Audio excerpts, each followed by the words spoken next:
Hey there, everybody. Um, Thank you for joining me today. And yeah, we're just here to talk about the blue game plan for 2025. We've all heard of the game plan for the conservative people. And yeah, there's also groups of people that are working to combat that plan of the conservatives. And that's good because there's also things in there that aren't very good. But this plan is not about their plan at all. It's just our own plan. So let's get down to it. Normally I'm doing this with people, so we do introductions. Anyways, so this is what I feel is wrong with the Republican Party here. So this isn't about any individual. It's just about the fact that when 200 bills get brought to the floor and you can't read every single bill, every line of it, and you vote on party lines. These are where the party lines are for these topics, right? So the Republicans are voting against women's rights with their health care, dangerous immigration policy, their pro-plastic agenda, dangerous air and water deregulation. They're pro peonage. We just saw that here in California with the refusal to pass Prop 6, which would have ended peonage. And they're anti-science and education, continuous thing that they've been doing. Like, it's been going. You notice it first with the climate change, how they're like, that's not real. Like, don't believe the scientists. And they just continue to do that with like pretty much everything. And that is not that is a tenet of fascism. So it's time for them to go. We need to support Democrats and third parties to finally get rid of these Republicans out of office. And we need to expose their dangerous policies, and we need to use psychology to investigate voter self-education. So if you've ever worked on a campaign, I don't know if you're here, but psychology is used to get a vote, one way or the other. And I think we could start using psychology to trigger a person into Googling something, into doing research. And I think that could be a useful tool. Yeah. So we all know the three branches of government: the executive, the judiciary, and the legislative. We have that similar in California. We have our assembly and our Senate, and then the judiciary and the executives. Interesting thing here is that we have a separate slate for our executive branch. Our governor and lieutenant governor are voted on like a separate box, whereas even though we'll talk about that later. Oh wait, do we? No. Even though we are electing a president and a vice president, who's the president of the Senate, we elect them in a slate. Like, that's why there's always that box, because you could have voted for like Kamala Harris and like what's the other guy's name, J.D. Vance. You could have voted for them together, or you could have voted for like Kamala Harris, and you could have voted for like I don't know, like that one Kennedy person. You could have voted for him for vice president. That would have been your choice. Anyways, these are the three branches of power. So there's a corporate power, there's a political power, and there's a social power. And I think what's important to look at here is the political parties. These are not part of the political power branch. Those are elected officers. Political parties are a social lobby of the political party branch. They're supposed to be lobbying the politicians on behalf of the people. And that's one way that we lobby the politicians, as well as our votes. And they lobby us back with tax breaks and social programs and public services. And we lobby our corporations with unions and our purchasing choices, right? There's lots of ways that we're lobbying, and they say, oh, here's a nonprofit, or here's a job that I will either give you or take away from you. And yeah, these are just some ideas. Like, I feel like if we want to be lobbying our corporations more, I feel like we could start by just, getting some more unions around. We've become very sparse in union, and paying attention to our purchasing choices. We've created all of these corporate empires by purchasing things from them. So if we pay attention to that, and I'll talk more about that in a moment. And then maybe there's a new way we could be lobbying our political branch. Who knows? I'll leave that for you to think about. Do you have a union where you work? That's another thing to think about as well. Now, purchasing choices. So here in California, we had a Prop 6 and a Prop 36.6. We said, oh no, we're going to allow the presence of slave labor.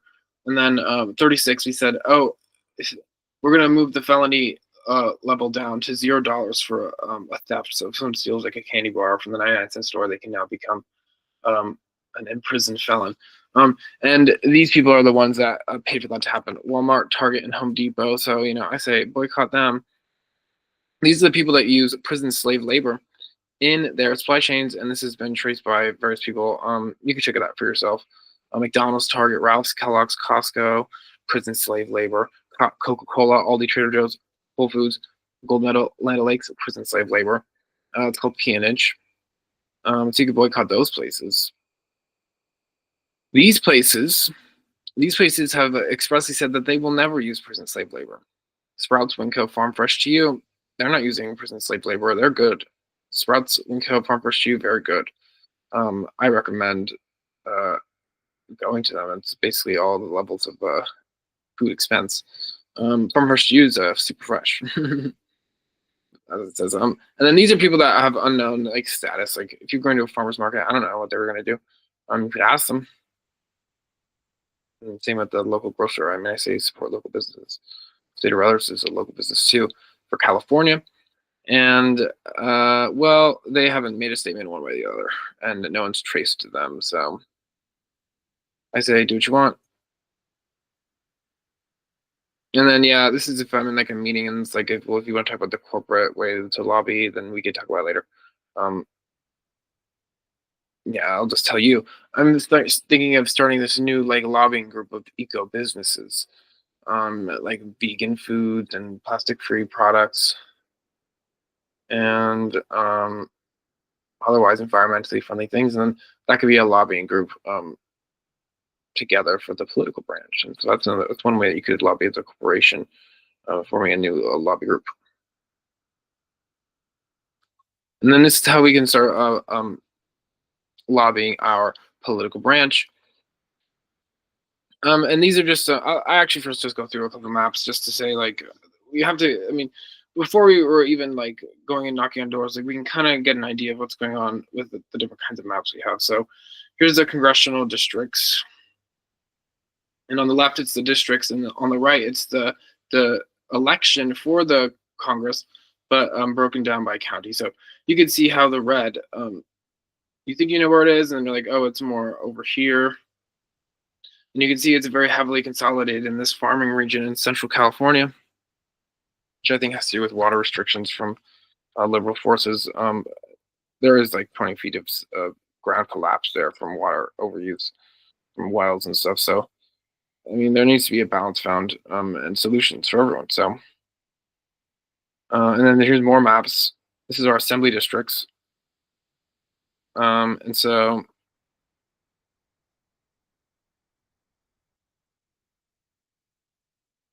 you can see, oh, that's it right there. This blue one. This blue one here is my assembly district, District 41, right on the edge of this upper map. And yeah, so it's just another way to see how things are voting. So when you're going up here, you're like, oh, it seems kind of blue over in like the southeast, and then you come over here and it's like, well, now it looks kind of red. So that could just be that person is just a really great candidate, and they just all love them, or maybe there's something going on over there that we could be helping with them. And then this is just another thing I found of the partisan lean map from Best Neighborhood. I really like Best Neighborhood's map.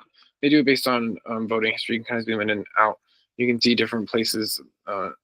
They won't put the line for the district, but you can kind of see how people are voting in different places. This is the Puente. I did a meeting there the other day. And this is just another map, how we're the last election turned out. I thought it was an interesting map. So maybe people just weren't showing up from these places, or more people showed up for the Conservatives. By the way, this is how it looked in the upcoming Senate elections. And and so here's the blue plan. The blue plan is to start coordinating between congressional districts.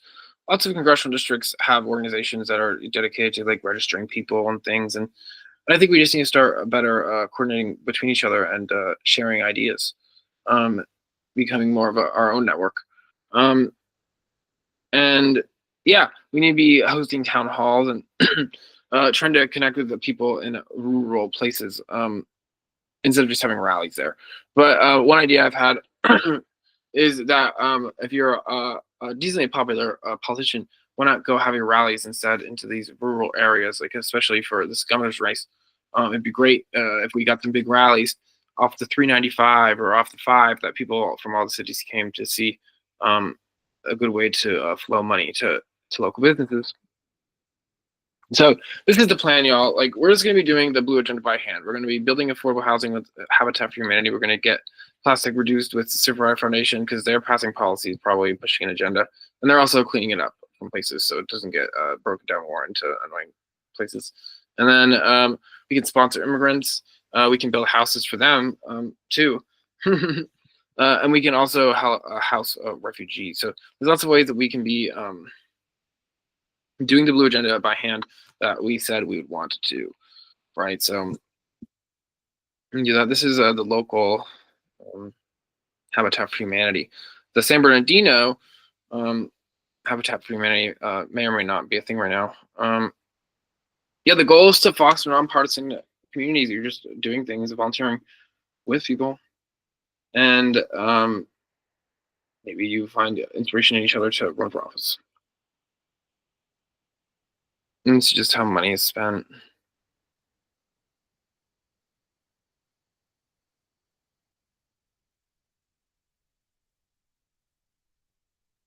Yeah, and just so when you're making like a Democratic club, these parties have very strict strict rules. Like with all the clubs that there can have, like you can only have voting members that are Democrats, or you can only endorse a Democrat, and it's probably the same for the Republican Party.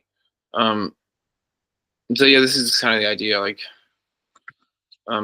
we need to maybe be focusing these congressional district groups because these congressional districts a lot of times are reaching between many counties, and there's lots of different groups of people that are within these spaces that aren't necessarily working together. They're just kind of doing things with the same objective, but then they're not coordinating that, and that just makes it not as effective. So we need to just be coordinating it better.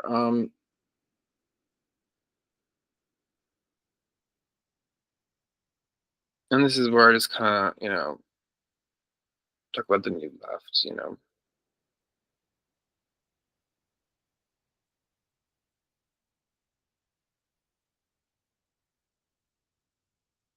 Oops, that's the right thing. Well, that's it, folks. And yes, let's have a 2-day real election holiday. It's really not fair that people that are blue collar workers don't get to have actual holidays. That's just what I think.